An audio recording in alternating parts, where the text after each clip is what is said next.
Hi, this is Brandon with Precision Defensive Solutions, and today we're going to talk about some methods that you can use in your dry fire to improve your skills. Maybe you're dry firing wrong. A lot of people are.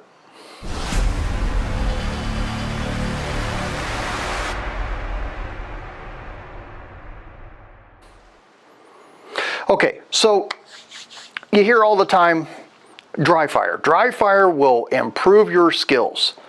Dry fire, dry fire, dry fire. Well, how many people actually talk about how to effectively dry fire? How much should you do it? Can you do it too much? Can you do it too little? What's the happy medium? Well, the reality of it is, yes, you can do too much dry fire. You can have sessions that are too long, and you fatigue and you don't get anything out of that practice. Okay? So those are things that you have to consider, right? Now, here's what most people do. People will pick up their gun, unload it, make sure it's clear, because that's number one with your dry fire. Make sure you're doing it safely. Safely. And one of the things that I want to, depending on which rule set you go by, whether you follow Cooper's rules or you follow the NRA rules or you've got some mix of the two or whatever you do, I don't care. But we hear all the time, you know, treat every firearm as if it was loaded.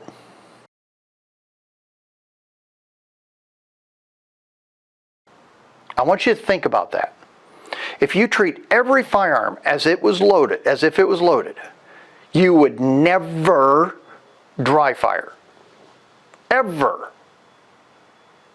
And then you're losing potential skill development. Okay? So let's get past that treating every firearm as if it was loaded.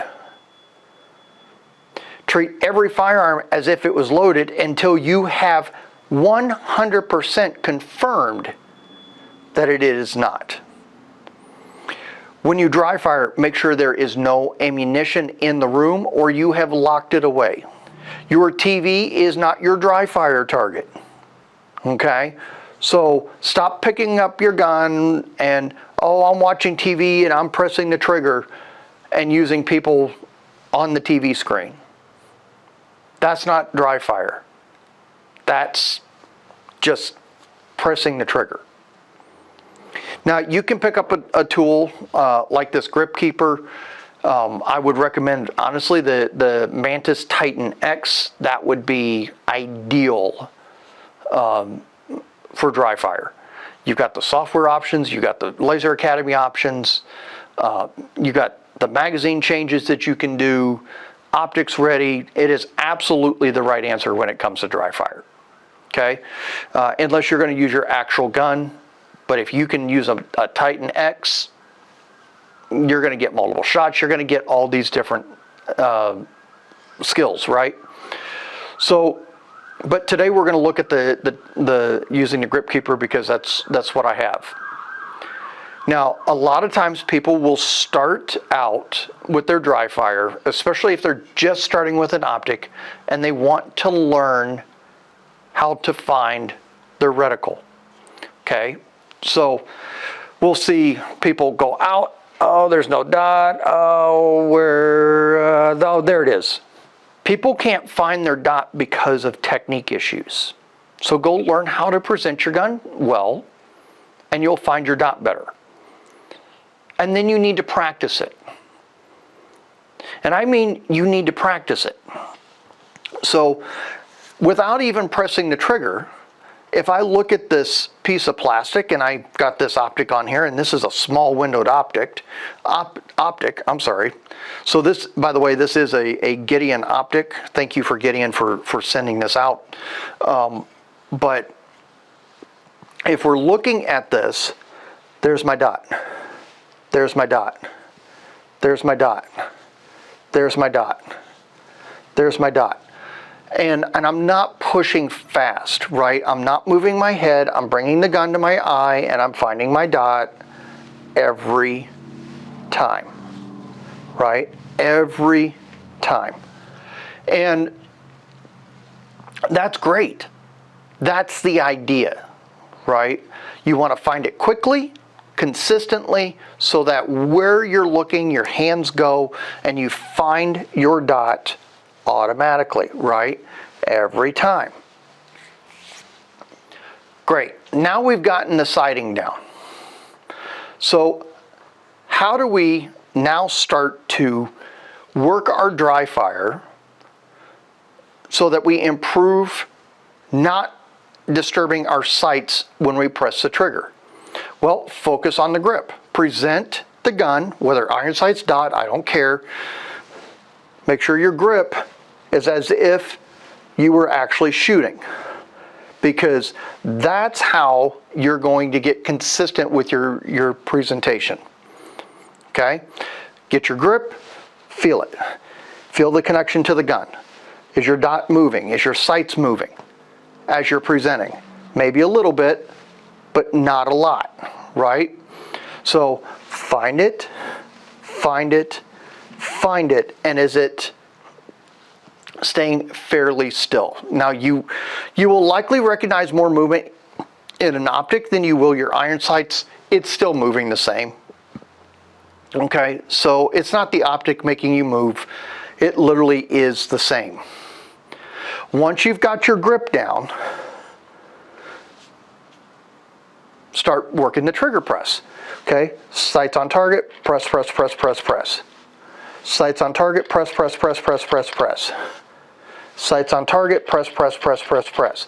And you can use multiple targets and different angles. And so those are things. So about 10 feet across the room, I've got a rack of business cards hanging on the wall. And there's 3 on one row. So I can present, press, press, press, press. Press, press, press, press. And notice, press, press, press. I'm literally moving across as I present the gun, because there's 3 business cards. I'm going to put the dot on each one and press the trigger multiple times to see how much movement I have in my sights. Okay? That's one dry fire drill. Now I'm just literally sitting here and doing this. I'm not looking at my feet or balance or anything else. I'm focusing solely on my arms, my hands, where I'm looking, and the presentation from that position. Once you start getting better and better, and you can do this from standing, I don't care. In fact, I would recommend that you work your stance while you're doing it, or your posture. Make it very natural, okay? But present. Now, how much time and how often should you do this? 5 minutes a day? 10 minutes a day? Depends on what your schedule is. 2 or 3 times a week? Does it have to be every day? No. If you want to get better, if you spend 5 to 10 minutes a day, maybe even 15, you're going to get better if you do a little bit every day. If you do it 2 or 3 times a week, you're probably going to maintain skill, right? But if you do a little bit,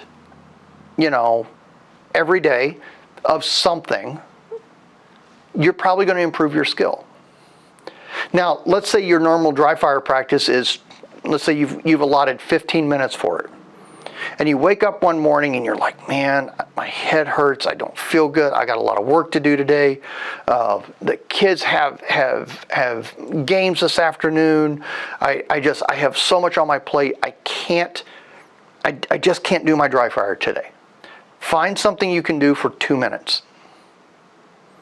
Find something you can do for 5 minutes. That will help with your dry fire. It doesn't have to be the same amount of time every day. And it's not the number of reps that you do, it's the quality of the reps you do. So if you, as an example, if you present the gun out and you go, okay, I'm down, I'm seeing the top of the window, but I don't see my dot. Okay, maybe I'm going to find, okay, there it is. No, you want to be, okay, Okay, there's a good rep. There's a good rep. There's a good rep. There's a good rep. Those are things that we want to work on. The consistency in the technique. So if you do 5 good reps and you're happy with them, move on. If you do 10 good reps, even better, move on. But you don't have to do 100 or 200 or 500. 10 good reps a day, which takes you a couple of minutes, will save you a whole lot of headache in building your skill. Okay? The other thing is, too, don't work the same thing every day. If you work the same thing every day, you're going to get bored really quickly. Okay? So, let's say if you're working towards, I don't know, let's say you're working towards a sub-second draw. Okay? And you're trying to work it down and trying to work it down and you're trying to work it down and you're just over and over and over and over and over. Take a break from it. Look at your technique. Maybe it's just moving your hands quickly. So maybe going from here to here and switching your hands without the gun, without a gun in your hand, just working that motion so that your hands get used to moving in a consistent manner. Or if they're up, that they move in a consistent manner. Or if they're down, that they move in a consistent manner. Those are all things that can count towards your dry fire practice. It's not always with a blue gun or a SIRT pistol or a Titan or with your actual gun. Sometimes it's just looking at what you're doing, okay, and looking at how fast you react and how smooth you're moving. How much extra movement are you putting into something that you don't need to put in? The other thing is video yourself. We all have cell phones. We all can video ourselves. Video yourself and watch the playback. And that will help you improve too. So there's some suggestions for you. I hope that really helps you out. Keep in mind, I do have some online coaching available. So if you'd like to do some stuff in dry fire and you'd like to do it virtually, I don't care where you're at, we can work that out. If you want to submit a video to me and do it that way, have me analyze it and break things down for you, we can do that. I'm more than happy to help you. Okay? So, plus those coaching sessions aren't terribly expensive, right? And I think you'll see some pretty good gains out of it. But hope that helps you out. Take care, everybody. Be safe. Get your training on. We'll talk to you soon.